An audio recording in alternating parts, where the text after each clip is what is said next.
Yeah, that's like Nestle level bullshit.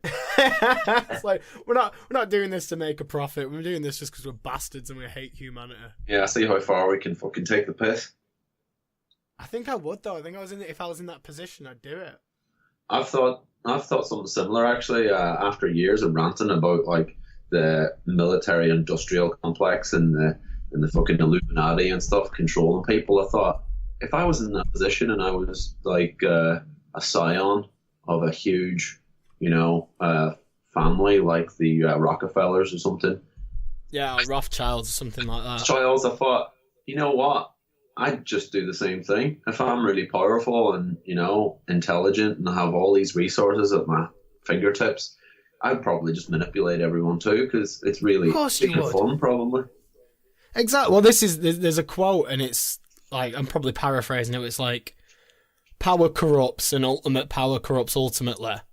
Oh, yeah, I know that one. And it's just kind of like, yeah, no matter who you think you are when you're put in that position of power, You're going to end up doing the same. You'll yeah, it's like behavior. you are Joseph Stalin. You can kill someone by writing their name on a bit of paper.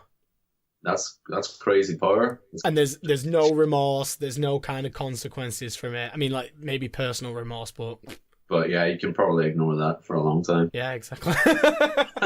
It'll come back to you, haunt you in your 80s, but until that point. And the next thing you know, you're sat having breakfast in a field full of your enemies that are all on spikes.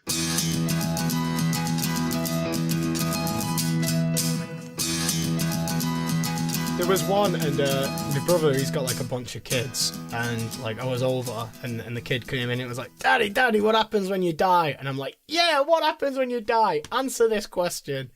And like he gave a really good answer. It was like, lots of people believe lots of different things, but the truth is no one actually knows. What do you think? And the kid was like, well, I think this happens. And I was like, what do you think? And my brother said, well, I think this happens. And it was like, well, what do you think? And I told him what I think happens. And it was just kind of like, it allowed him to kind of make that decision himself. It wasn't like, this is what happens. Yeah. So I thought it was really good. My brother did good parenting. I was proud of him. It's good to see that happen, Yeah. Not the what do you call it? The traditional Christian approach where there's two options. There's three options, isn't there? There's if you're a good girl or boy, you get to go to heaven and lovely things happen to you for the rest of the time, or you go to hell and awful shit happens to you for eternity, or you're stuck in limbo. Yeah, in until purgatory. Purgatory. Which I don't really know what that's about. Like, what's there? What's in purgatory? I've just realised that like Limbo is also the game. Yeah, when you go under the stick. Yeah, that's just kind of ruined that game for me a little bit. Do you think there's like a deep reason why it's called Limbo? I guess like it means you're torn between two different places, two parallels, which makes sense. But I don't know.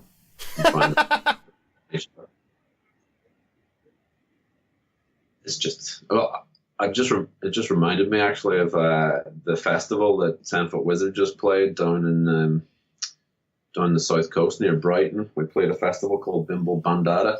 Called what? Bimble Bandada. Wow.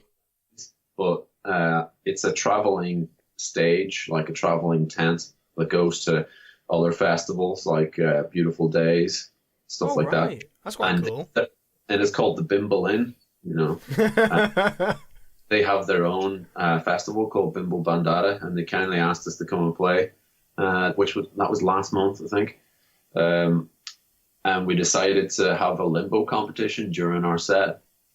What? So, the audience did the limbo in? Yeah, so we had two girls hold a rope near the front of the stage, and the whole audience was invited to attempt a limbo under the rope, which gradually got closer to the ground. Cool. And anybody that successfully made it under got a shot of Old J rum. So that was fun. Yeah, it was really good fun, man. That's really good. I think that's like a really good thing about your band. And like, I always have that in my head when I'm playing myself, that kind of like, don't just play your music, be entertaining. Like, this isn't just about you being on a stage playing your songs. It's about everyone having a good experience. But there is an argument to say, like, and I have said this before, mainly to try to calm the nerves of people who are getting anxious about playing. And I say, I have said in the past, like, this is for you. This is for you to get your rocks off. Yeah, that was actually what you said to me. I think it was like the second gig I ever played. That one in Fallowfield, that was just in a street. It tends to like work to focus people on what they're doing it for. You're doing it for the fun of it. It really did, and I've taken that with me like every single day. That was like one of the best pieces of advice I ever had. Oh, that's good to hear, so man. Thank you. No worries. I figure you're there to have fun initially. That's why you do something like start a musical project. And yeah. And if you're not having fun because of your anxiety, no one's gonna have fun. And what's the point then? You know. I think like one of the things when I first started playing was like you get caught in this idea of I have to do these things. I have to do these things right. Like you're looking at kind of like the end game, like, oh, I want to be successful. I want to make this my career kind of thing. I want everyone to love me. Yeah, and it's just kind of like I've dropped that shit so much now, and I'm just like, I'm just going to do what I want and have loads of fun with it. And conversely, that ends up bringing those results that you were talking about. People enjoy it more because it's real. Yeah, I've had people come up to me after I've played and said, like, you can tell that you really love what you do and you're really having a great time. Some woman in Wigan came up and went, do you know every musician's got an angle, and your angle is you're not a dick. And I was like, yeah, that's it. That's a good. That's what I'm trying to do. Don't be a dick. Don't be a dick. Be Ween. That's another good. It's another good like little quote. More like Wayne, and less like a dick. Less like a dick and more like Ween. That sounds like a good slogan to have on the back of a t-shirt. I might do it. Be more like Wayne and less of a dick. Yeah. I might do that. You've got really good t-shirts as well. You've got the. Do you know with the Motorhead Cat t-shirt you've got? Yeah. Was there any kind of person you had to speak to do that, or did you just fucking do it? I figured I'd already seen loads of parodies of the Snaggletooth design, so I figured I didn't have to check with anyone. Are you talking about legal clearance? Yeah. No, I didn't look into that at all. I figured if loads of people have done it, it's probably fair game. Yeah, kind of like the Black Flag logo as well. Exactly. I'm really tempted to do that too, but it has been done to death. That has been done. One of my favourite ones is the cat one, though, the cat flag.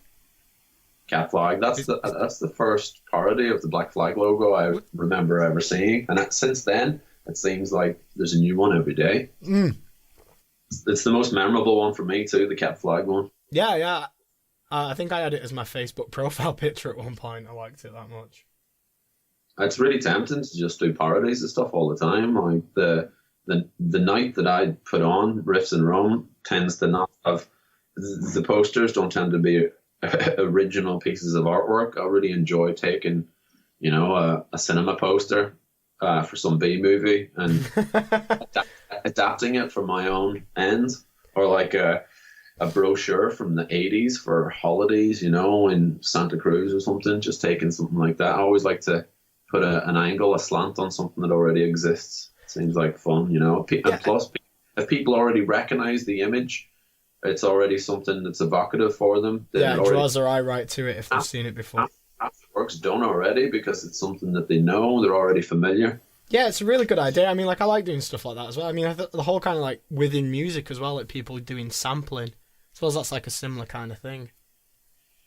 Yeah, I guess it is. You put, like, a little bit of a well-known song or a song that's inspired you. You take, like, a little cut of that, whether it be, like, a piano riff or a bit of vocals or whatever, and you kind of build your own song around it.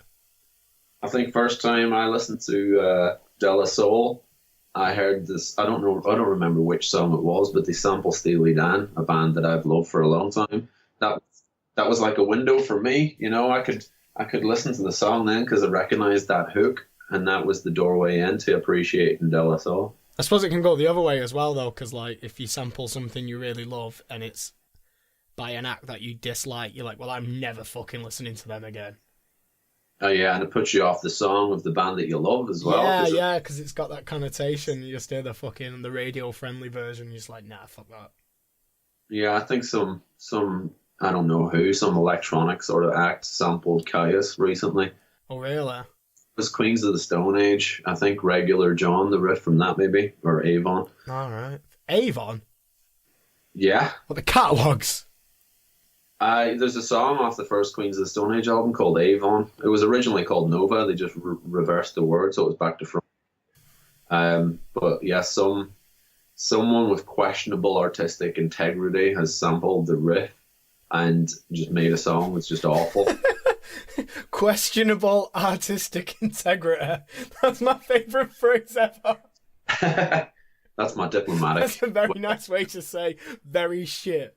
Yeah, that's kind of what I'm getting at. And I thought if I hear this song one more time, it could put me off the Queens of the Stone Age songs. Yeah, there was one a while ago. Like I'm like a big fan of Elton John's really early albums, like the really kind of like crazy rock and roll stuff he used to do.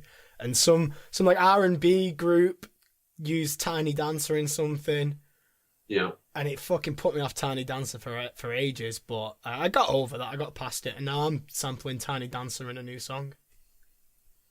You're sampling Tiny Dancer? Yeah. I've got a song called it's called Down Day, and the kind of intro riff, a little segment of the Tiny Dancer piano riff fits perfectly over it. You should definitely look into getting clearance for that before you. Hey, like the thing is, like, no, like I don't charge for my music anyway, and fucking no one's gonna hear it. You know, I've got like 20 fans.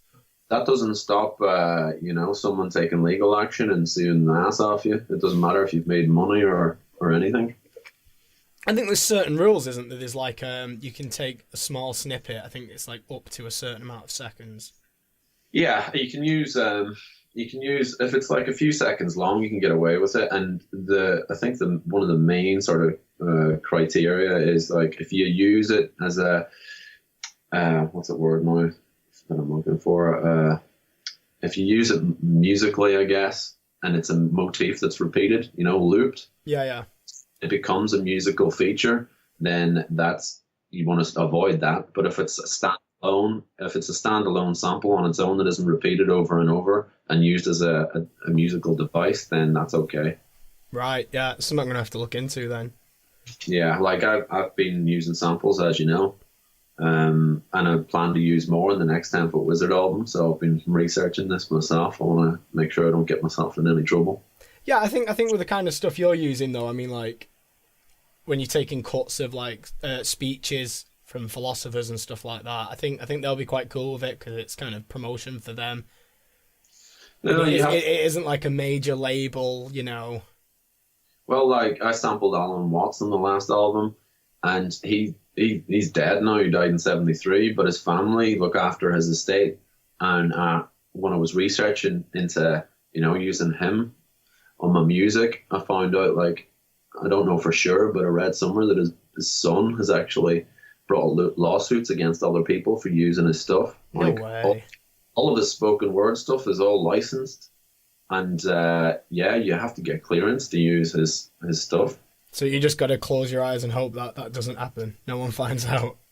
Well, I contacted a publishing company that published Alan Watts stuff. I emailed them. I emailed his son, Mark. I didn't hear back from his son, and the publishing company got back and said that the material I wanted to use wasn't licensed with them, so they had nothing to do with it. So I tried my best, and I couldn't really find the right people to get clearance from, so I just used it. Yeah. Well, you've made an attempt. Fuck him. I figured I'd considering the content of the stuff that Alan Watts talks about, it'd be crazy, to try and sue 10 Foot Wizard over using stuff that's about, like, spirituality and. Yeah. Well, this is the kind of thing, like, if it suits the mood of it, the people who've originally done it are probably going to be on the same wavelength, but you've got that issue if it's his son. His son might be a bastard. Well, yeah, I figure, like, whoever he did sue probably made a load of money out of reproducing his dad's stuff, so we don't really fall into that category, It'd be interesting if, like, there was kind of a clause in the law that you can only garner money from a lawsuit from it if the product has actually made money. Yeah, you should be able to, like, claim the profit that somebody else has made on your creative output and no more. You shouldn't be able to, like, sue someone who hasn't made any money. No, this is the thing, like, if Elton John rang me up and was like, listen, I want, X% of everything that's made off that song, I'd happily give it him. You should be very careful with Elton John, actually. I just watched a very short clip on YouTube of Mike Patton recounting, a lawsuit with Elton John. Oh, right. or some sort of court stuff. Anyway, like Elton John tried something on him, and so on this, I think it's on a German interview. They're asking Patton what happened, and he said, "I was in a club. I went to the toilet to take a piss, and there was a man on his knees with his face in the urinal." And so I thought this man, like, he said he was actually drinking, like a horse would drink from a trough. He went up to the man and tried to help him lift his head out to see if he needed help. He figured he'd passed out. And the man lifted his head out of the urinal and turned around, and it was Elton John. Fuck. And Elton John spat in his face. And that was the story. Is that a real story, or was it just something he made up? Mike Patton looks really serious when he's telling this stuff. So who knows? I'd love to find out if that's true or not. Some like, I mean, because Elton John's got like a sketchy history with kind of going off the rails.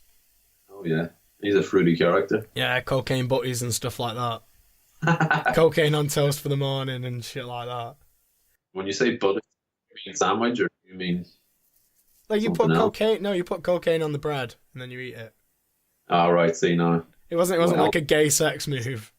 No, I'm sure he's probably had those kind of cocaine buddies as well. I don't know those ones. What are those ones? Is that a real thing? I don't know. I was just wondering. I've never heard the term before, but I'm sure you've heard stories of people blowing cocaine up people's asses. And stuff. Yeah. I'll get in touch with my friends who are gay and see if they know anything about it. All right, I'll ask a friend, my fruity friend that goes to weird swinger parties, because I wouldn't engage in anything like that, you know. Not me.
I've actually got like a point. Do you know when I was writing with Louder Than War and I was doing interviews with him? Yeah. I got like really close to interviewing Elton John. Holy shit. And the guy was like, "This all sounds great," because like I'm a big fan of his earlier stuff, and like I reviewed his latest album at the time. And they really liked the review, and they was like, "Yeah, sure, we can do this." Elton John was playing in Lee, which is like a tiny little place. He always seems to play in weird places, like small places. He plays in Blackburn, I think, or what? Yeah. Well, like the thing he said about Lee was never played there before. And it's kind of like, yeah, fair enough, man. That's pretty cool. Why not? I mean, like, I'd do it. Like, do you want to play it? I'll go, yeah, sure, why not? I'll fucking do anything. Yeah, I guess whenever you've already played all the big places in the world, what are you going to do to challenge yourself or keep things interesting? Yeah. Play Lee. It's a fucking awful place. I've been, I know. I played a gig there, and it was like, I think it was one of the first gigs I ever did. And this guy came over. It was like a proper working men's pub. And this guy came over and he was like, yeah, you did. I did a Paul Simon cover. And he was like, you did that Paul Simons, and it was really good, that. And yeah, you're a talented lad, and you're a good looking lad, and you'll go far. Yeah, stick with the Paul Simons. And I was like, thanks, man. Fucking hell, this is like one of my first gigs, and I've been really nervous. And went, yeah, Paul Simons was great. Rest of it were fucking shit, though. And just walked off and just fucking broke my heart. Oh, man, people can be very cruel with the words. I know, it was funny, though. I've got a good story out of it, so. Well, that's what it's all about. Anecdotes, man. They're like you collecting treasure along your way. I like the idea of, well, as like, because that Lee gig was probably one of the worst gigs I've ever played. Just in terms of everything. And I kind of like having that as a reference point. Whenever I think, like, the situation's a bit shit, I think, it's not bad as Lee. You know what? No matter how bad it gets, it's not Lee. It doesn't matter where you fucking play. You could be playing on the Gaza Strip, and it's not Lee. It's not Lee. It's fine. Yeah. Everything's a step up after Lee. I can work with this. It's not Lee. Well, it's interesting because when I was doing merch for you guys, when you played in Barnsley, now our girlfriend's from Barnsley, but that was like the first time I'd been to Barnsley. Yeah. It was a weird place. It was a strange place. I was actually struggling to remember the name of the place. I was gonna say you can add Barnsley to the list. Well, I think I said that to you afterwards. Like, you can use it as a reference point, and no matter how shit things are, at least it wasn't as bad as Barnsley. Yeah, I do bring that up often actually with the band whenever things aren't going too well or we think something's a bit shitty. I'm like, you know what, we could be in Barnsley now, and it brightens everyone up straight away. There's some nice places in Barnsley. There is. We I don't give a shit. Don't try and sell it to me. It's too late. It's too late. No, it was all right. It was okay. It was a fun night, though. This is the thing, like, you can make any situation fun. Yeah, with alcohol. That is entirely up to you. Yeah, I guess. Instead of, like, looking at things like, oh, this is going to be shit, be like, I'm going to have a laugh. No one's here, so I can just do whatever the fuck I want. Yeah, that's kind of my mentality as well. I never like get bogged down thinking, this is going to be shit. This is going to be, the show is going to suck. What's the point? I hate it when people get locked into that negative way of thinking. Yeah. It's like that same kind of thing that I'm talking about. When people, they're looking at the end goal and they're kind of like, oh, well, why am I not playing in front of like hundreds of people? Yeah, they're projecting. Yeah, I'm just fucking grateful I can play. I don't care if there's like one person there. It's all about being grateful for what you've got, man. Big time. Yeah, definitely, yeah. I mean, like, not to get, like, too overly hippie about it, but it's just fucking... Things could be a lot worse, The fact that I'm able to do it is enough. Yeah. For a long time, I couldn't. I used to fucking freak out anytime I tried to get on stage. I used to just fucking like, nah, I can't do it. Now, I fucking love it. It's one of those human foibles that we find it very difficult to look back and appreciate how far that we've come. We're always looking forward, thinking, why am I not where I want to be yet, and always being negative. You have to be able to look at what you've got and how far you've come and appreciate that. I think that's it helps you. It actually helps you to get where you want to go if you can appreciate how far you've come. Yeah, I think there's this kind of like misinformed idea that you should constantly be looking to the next step, and that's the good way to do it, because then you will constantly be pushing forwards. And I believe that for a long time, but it's like I've achieved much more by doing that, by looking back and going like, I've done really well, I'm doing really well, and I go into situations with a better attitude, a better kind of like feeling, and I'm enjoying creating more, and that comes out in things. Yeah. That's a good way to be, man. You got it right there. Oh, it took me a long time to do it though. Fucking hell. Like, even like when I was constantly looking forward, like I was doing good things, but I was kind of doing them for the wrong reasons, if you know what I mean. Yeah, sweet, man. Just as an aside, I found that word I was talking about earlier. What was it? Portmanteau. Portmanteau, is that when you put two words together intentionally? Yeah, so the first meaning is a large leather suitcase that opens into two hinged compartments. And the second definition is a word formed by merging the sounds and meanings of two different words. That's amazing. Such as chortle, which comes from chuckle and snort. I didn't know that. Yeah, there's a lot of words that are comprised of two other words brought together in chortle. Well, that's my fucking Googling for the night. Just Googling words that started that way. Yeah, there's loads of them, I believe. I'm not going to look into it now or give any more examples, but yeah, it's if you're interested in words at all, head to www. What was it? Portmanteau. Portmanteau. It's Portmanteau. So P-O-R-T, like the drink port, and then M-A-N, and then T-E-A-U. Wow. I think that's a good place to end, really. Yeah. We didn't really do a whole lot, did we? We didn't this is it. Like I said, I just wanted something that was really kind of conversational and fun. Yeah. Why not? Did we have fun? I don't know. We did. I enjoyed it, even if you didn't. I'm only joking. We didn't I know. really talk about fun stuff. We talked about fun stuff. We talked about Portmanteau. I'll tell you one more thing about that festival actually that we played the Bimble Bandada one. Oh yeah, please do. Did I tell you what we done at the Beautiful Days last year? We done a wall of life. No, what's that? Is that like a wall of death? But you're getting there. Your brain is. Does everyone like hug in the middle instead of? You fucking got it. So I explained to the crowd what a wall of death was because they're not a metal crowd at all. And I could hear them, like I could feel the anxiety in the room. And then I said, don't worry, we're going to do the opposite. This is a wall of life. So we got everyone to split down the middle. And then as the song kicked in, on cue, I shouted, go, and they all ran together and hugged. That's amazing. It's beautiful, man, beautiful. You're spreading love throughout the world, man.